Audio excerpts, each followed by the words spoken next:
Welcome to another round of Salty Takeaways and Bitter Ends here at SDH, and we will go over the 2-1 loss in Fort Lauderdale to Inter Miami. And obviously, there are plenty of talking points that are associated with the particular match.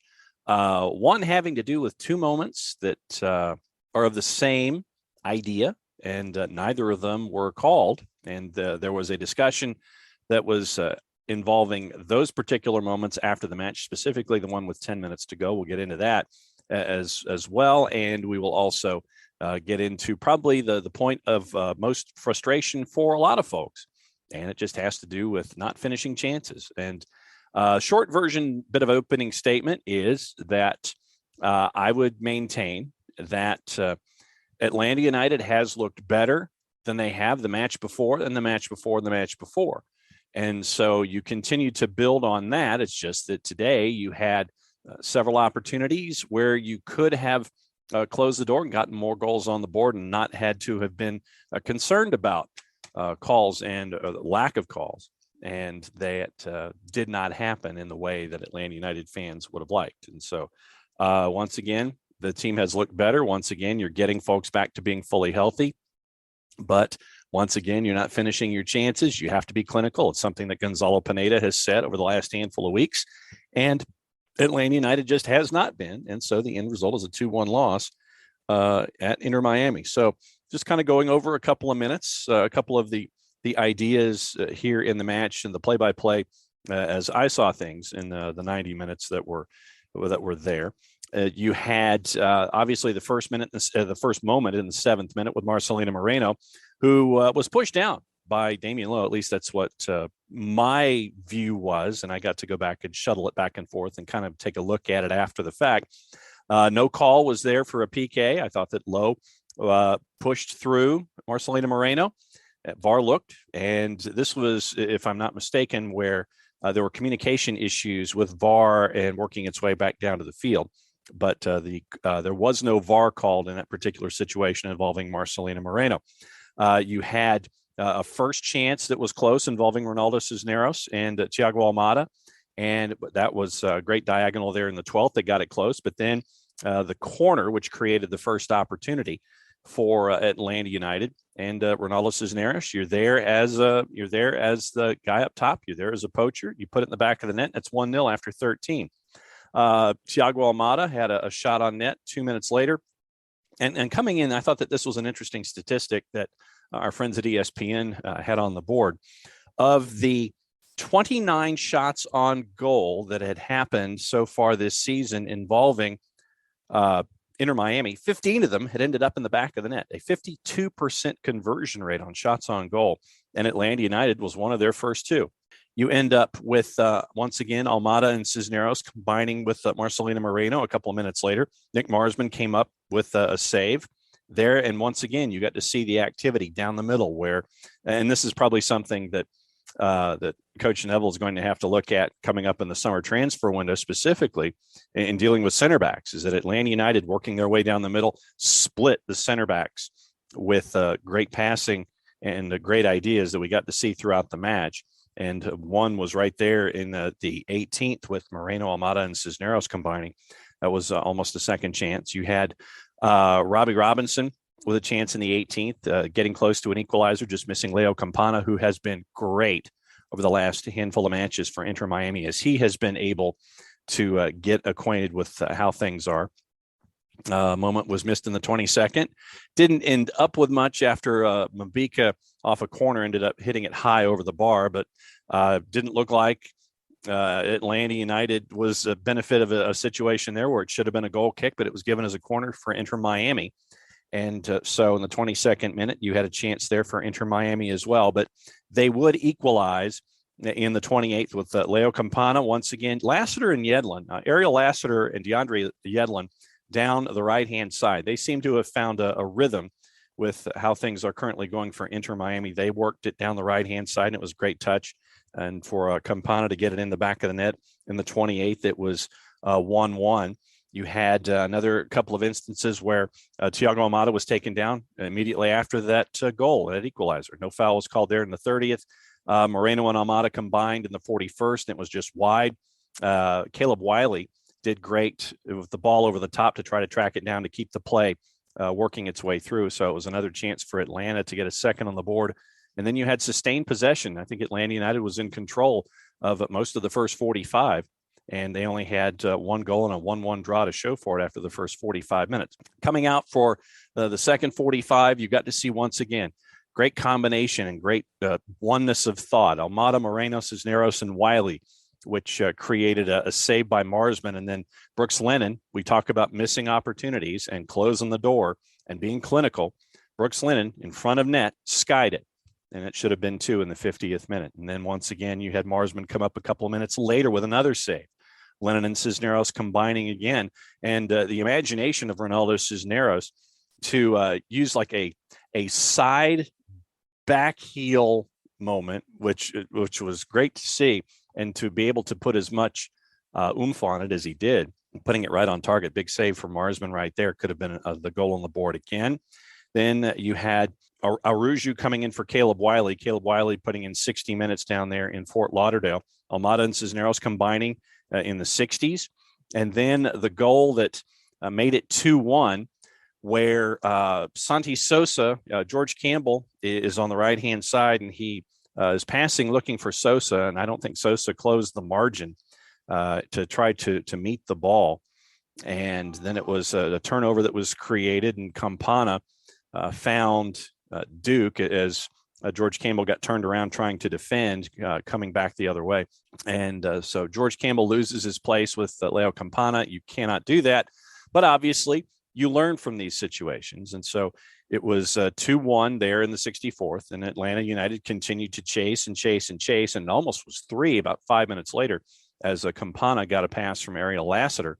And then Lennon and Gutman combined just after that. So Atlanta United once again continuing to work their way back down, and it was right on target with after those two combined. You have the substitution with 15 to go with Jake Mulroney and Emerson Hyndman. Great to see Emo coming back for another 15 to try to close things out. Off a corner, you had George Campbell hitting it wide, and that would have made it at 2-2. But then once again, the moment in the 80th, and we'll get into that in just a little bit, where Brooks Lennon was taken down. Bottom line, taken down. He was, you had a follow through from Allen for Inter Miami, make contact with Brooks just below the knee, and no call on a penalty there. And it was VAR was called for. Brooks Lennon wanted to make sure that VAR had a chance. JC Rivera had the chance to look at VAR. Wasn't reversed. Then you had Aruju shooting wide after that. Jackson Conway had a bit of a hard touch at 90 plus. Emerson Hyndman was right on. Cisneros got a flick off a corner that was wide in the 98th, and that was your 2-1 final for Atlanta United, losing to Inter Miami. Going over the numbers, courtesy of our friends at SofaScore. So for Atlanta United, going over the numbers, Ronaldo Cisneros had an 8.1 on the day. 7s on the board came from Caleb Wiley and Santi Sosa. 6s on the board came from Marcelino Moreno at a 6.4, Thiago Almada, 6.6. You had Amar Sejdic, Brooks Lennon, Miles Robinson, each with 6.7s. Andrew Gutman, a 6.3. George Campbell, a 6.4. Bobby Shuttleworth had a 6.1. Substitutions who came in were all in the 6s. Emerson Hyndman replacing Sejdic had a 6.8. Aruju had a 6.9. Jake Mulroney, a 6.6. Jackson Conway had a 6.5. Looking at your statistics, over the full 90 minutes, Atlanta had 2/3 of the possession, 20 shots, 7 on target. None of them made it into the you had 7 shots that were off target. You had 6 blocks for Atlanta United compared to 2 for Inter Miami. Inter Miami on the day, 7 total shots, 2 of them on target. Both ended up in the back of the net, 3 shots off target with 2 blocks. Atlanta United, 9 corners to 3, 10 fouls for Inter Miami to 9 for Atlanta United. 4 yellows for Inter Miami compared to 1 for Atlanta United. Atlanta United missed 2 of their 3 big chances. Inter Miami had 2 counterattacks to 1, had the 1 counterattack goal, the Campana to Duke goal that made it 2-1. Shots inside the box were 12 of the 20 for Atlanta United. Passes on the day, 469 of 532, an 88% clip. 24 of 34 on long balls, 71%. 20 of 53, though, for Inter Miami. At 38%. Crosses for Atlanta United, 10 of 34 compared to 4 of 9. Duels 43 of the 80 were won by Inter Miami, so about 55-45 percentage-wise, but Atlanta United won 9 of 17 on the duels. Tackles 16-10 for Inter Miami, 17-9 in interceptions, 34 clearances on the day for Inter Miami, which shows you where I think Atlanta United had the run of play, and they were the ones who were in control of game flow. 34 clearances for Inter Miami, stunning number there, only 7 for Inter Miami. But you look at the standings after the loss, and Atlanta United still 4th in the East, 3 points behind Orlando, who has played one more match, and 3 points behind Red Bulls, who are at 4-2-2. Philadelphia has 5 wins, where Atlanta United has 3. Inter Miami they've been on a roll as of late, 3-1-4 now with 8 matches played and 10 points. So you've got a log jam really from 4th down to 12th, where 2 points separate everybody. Atlanta United, Toronto, CF Montreal, NYCFC, they would be in the playoffs right now as we look at it. And Atlanta United would have a home playoff game in the opening round. Charlotte, Inter Miami, Chicago, all at 10 points. DC United and Columbus, they are at 9. New England right now and FC Cincinnati, both have given up 16 goals. New England has scored 3 more. So New England 13th in the East. FC Cincinnati is 14th when you look at all of the action that was there. When you look at pretty much game flow with how things were, Atlanta United was in control pretty much for big blocks of play, short of moments. And it was a moment, you probably had moments in the 10th in there, but then most of the first half, Atlanta United in control. There was that spot toward the intermission that's from, say, roughly 20 to 40, where Inter Miami was in control. But literally for the remainder of the match, if you look at game flow from our friends at SofaScore, Atlanta United was in control of the match. Once again, it's just being clinical and keeping an eye on chances and converting those chances as well as your juice boxes going in. Atlanta United was a bit of a road favorite at plus 155. Your draw was a plus 240, and Inter Miami was a plus 170. Looking at the response that I wanted to get into, it was asked of Jair Marufo about the non-penalty decision on Brooks Lennon late in the match against Inter Miami. Joe Patrick from 92.9 The Game asked this. Marufo's response, quote, Brooks Lennon is anticipating the contact and is already leaning forward. There was not enough contact for a penalty, in my opinion, end quote. So that was Jair Marufo's response to the question that was posed by Joe Patrick after the match. I'm just going to leave that there, and we'll talk about it on Overreaction Monday. But once again, thanks to everyone who has reached out on Overreaction Monday. So let's go over, or here on Salty Takeaways as we get you ready for an Overreaction Monday. And going back and looking at the timeline, great that Pilgrim and Emilio are having a conversation about everything.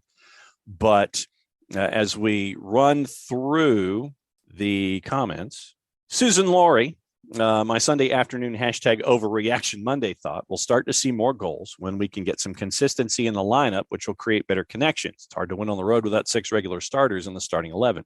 And that is one of the points that I would maintain in all of this, Susan. When you once again are getting Luis Araujo into playing into game sharpness, when you're getting Emerson Hyndman into game sharpness, all of those other elements that we're discussing a great deal, when you don't have Joseph and you're trying to figure out what you're going to do up top. Ronaldo Cisneros, once again, getting, literally you're talking 2.5 or 3 weeks being associated with Atlanta United, still trying to learn what's going on. And I think that what you're also seeing is that with Thiago Almada in and Marcelino Moreno in, with Luis Araujo, you're seeing all of the activity that you can get, all of the imagination and the artistry and the thought that comes from having Marcelino Moreno and Luis Araujo and Thiago Almada combining, and seeing all of that activity. Once again, as they get healthier, they get back to full song, they get back to 90 minutes, fit and 90 minutes game sharp. You're looking at things that you're looking at a very, very deep team that is doing what it's doing, just not being clinical and finishing chances. So, Susan, I think you're right on there. Michael Valverde, Atlanta United lost something in their attack after Caleb Wiley went out. Feel like he's earning more minutes with each appearance. Michael, you're spot on. And once again, when you discuss Caleb Wiley, George Campbell, specifically the two younger players that are out there for Atlanta United, you're seeing the faith that Gonzalo Pineda is putting in those younger players. Yes, there will be mistakes because they are, after all, 17, 18 years old. But once again, you have to learn, and sometimes you learn the hard way, as I think George Campbell did on your Sunday against Inter Miami. But Caleb Wiley, once again, you're trying to have him up as left wing with Gutman behind him at left back, and we've discussed that kind of a connection. But I think what you're seeing in both George Campbell and with Caleb Wiley is the faith that Gonzalo Pineda is seeing in them Monday through Friday or Monday through Saturday come on a match day. And you're seeing that growth as players, and you don't continue to grow unless you have opportunities to do so. And I think that you're seeing that with Caleb Wiley and with George Campbell specifically, because of the playing time that they are earning out there for Atlanta United. Jason Heinley, South Georgia, felt like we were going to and should have won that game. I feel robbed, man. What a letdown. Yeah, Jason, you're not alone, considering what we've discussed, and specifically the two penalty shouts that personally I thought should have both been penalties. And I know that Jason and Jarrett will discuss this as well on Monday morning on the Overreaction Monday for SDH at 9:05. But yeah, but once again, discussing the idea, you don't want it to be something where it's a coulda, woulda, shoulda involving penalties if you had opportunities where you could have been clinical and finished and put the ball in the back of the net, because Inter Miami has problems at the back. You saw this with the movement between the two center backs. You saw it repeatedly with the speed that Atlanta United shows, and the ability to work around the Inter Miami players as well as they did when they were trying to draw them out, working the ball from left to right and such. But I think that if you are Inter Miami, you're going to be looking for another center back come the summer transfer window. But yeah, Jason, right there with you. Going to and should have won the game. Feel robbed. I know it's a bit of a letdown for everybody.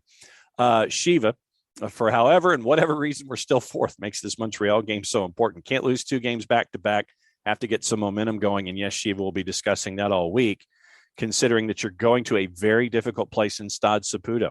And Mike and Jason have been there. Jared have been there to see matches at Stade Saputo. You know how difficult a place it is for CF Montreal. So it's definitely going to be something that you're going to be able to look forward to in a very, very tough environment. Gooner at Levitating Wolf. Annoyed we keep losing games while sorting things out. If we were scraping out points while getting our footing, it would go down easier. I know.